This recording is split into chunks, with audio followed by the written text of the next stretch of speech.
Hello, জি, আসসালামু আলাইকুম। ওয়ালাইকুম সালাম। কে বলছেন?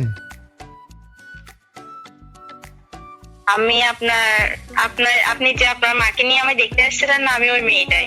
ও আচ্ছা আচ্ছা, নাম্বার কিভাবে পাইছেন? আপনার বোন থেকে নিছি। আপনার বুদ্ধি আছে, বুদ্ধিমতী। যাক, ভালো লাগলো ফোন দিচ্ছেন। কেমন আছেন আপনি? এই তো ভালো, আপনি কেমন আছেন? আছি আছি, আলহামদুলিল্লাহ ভালো আছি। আচ্ছা, আপনাকে একটা প্রশ্ন করতাম। হ্যাঁ হ্যাঁ, 100 বার 100 বার করেন। আপনার কেমন মেয়ে পছন্দ? আমার কেমন মেয়ে পছন্দ বলতে এই একটু জিগজ্যাগ টাইপের, একটু আধুনিক, একটু মডার্ন। এই ধরেন যে একটু জিন্স প্যান্ট পরে, তারপর মনে করেন যে এই গেঞ্জি গায়ে দেয়, তারপর এই চুলের বব কাটিং আছে, তারপর এই মানে এরকম একটু আধুনিক টাইপের আর কি। একটু মডার্ন টাইপের হইলে একটু ভালো লাগে আমার। আপনি একদম পারফেক্ট এরিয়া আসছেন। আপনি যেরকম মেয়ে চাইতেছেন আমি ওরকম মেয়ে। গ্রামে থাকলে কি হবে, আমি শহরের মেয়েদের মধ্যে চলাফেরা করি।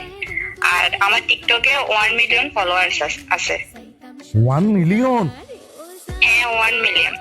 আচ্ছা আচ্ছা। আমি তো জিন্স প্যান্ট পরা ছাড়া কোথাও যাই না। আমি শহরের মেয়ের মতো গেঞ্জি গায়ে দিই। ও আচ্ছা আচ্ছা আচ্ছা। আমি যে লেভেলে স্টাইলিশ মেয়ে, যে আমার চুল লম্বা হইতে দিই না, সবসময় কেটে ছোটই রাখি, বব কাটিং রাখি। ও আচ্ছা আচ্ছা আচ্ছা। তাহলে এবার বলেন, আপনার কি আমাকে পছন্দ হয়েছে? আরে বোন, আপনি জীবনে কোনদিন শুনছিলেন না যে কোনো ছেলে, কোনো পুরুষ, কোনো পাত্র বিয়ে করার লা বলি, এই যে সংসার করবে লা বলি, নিজে সারা জীবন কাটা দিবে লা বলি, হ্যাঁ, এই যে ডিজে মার্কা মাইয়া বিয়ে করবো, স্টাইলিশ মাইয়া বিয়ে করবো, আধুনিক মাইয়া বিয়ে করবো, জিন্স প্যান্ট পরা মাইয়া, গেঞ্জি গায়ে দেওয়া মাইয়া, এই যে চুলের বব কাটিং মার্কা মাইয়া বিয়ে করবো, হ্যাঁ, এই মাইয়া যদি বিয়ে করি আর সংসার থাকবে না, আমার জীবন তো তেনা তেনা হয়ে যাবে।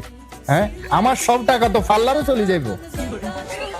আমি সুন্দর করে কৌশল যদি না বলতাম, আপনি সত্যটা বলতেন না, এটা বাইরে তুই না। ঠিক আছে, আল্লাহ হাফেজ। হ্যাঁ, Please, আপনার মতো মাইয়ার সাথে আমার যায় না, বুঝছেন না? Hello? আমি আপনার হলো সংসার করতে চাইতাম না, বুঝছেন না? আপনি আমার কথা শোনেন। কথা শোনার লাগবে না, আপনার এখন ফোন